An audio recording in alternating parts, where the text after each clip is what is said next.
komme ja aus Norddeutschland und da schnackt wir Plattdeutsch und das liegt mir an Hart und wir sind damit verwussen mit diesem Sprach. Und will ich gern Plattdeutsch schnacken, da bin ich in diesem Chor, weil ich gewisse Sorgen viel besser ausdrücken kann als auf Hochdeutsch. Das fällt mir leicht und das ist dann auch nicht so steinern, wenn man so richtig mal in Geschirr geht und da was sagen will, ne? Ich hier noch in Nörden und hab da noch Arbeit. Und ich habe in Zeitung gelesen, dass so ein Projektchor bilden da. Die wollten meckern, also politische Aussagen machen, denn wollen die singen und das Ganze noch auf Plattdeutsch. Was richtig ist, vorhersehen.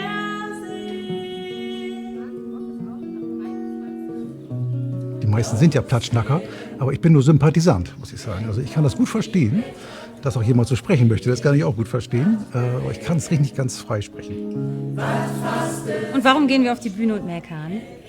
Weil es Spaß macht. Was Spaß macht und weil alle aus Hören schallt. Oder Weil wir kriegen es was zu sagen haben. Wir haben was zu sagen. Wir sind all zusammen happy, was zu sagen und das macht Spaß.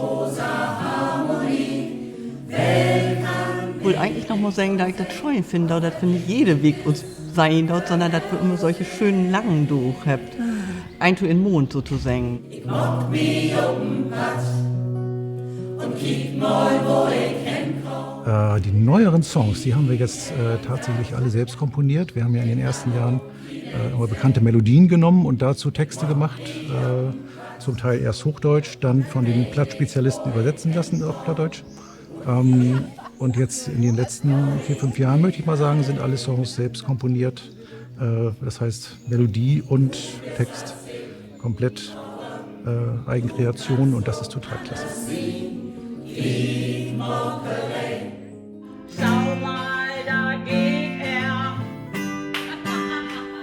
Nazi Peter.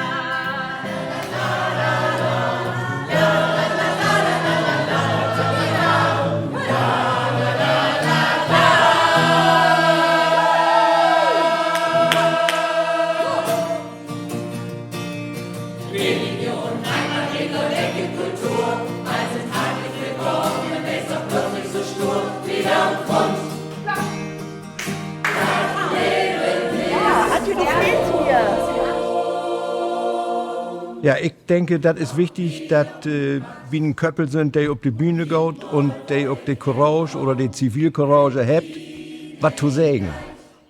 Und nicht bloß mutlos da sitzen dort und das Maul holt. Ich mock mich um Platz, denn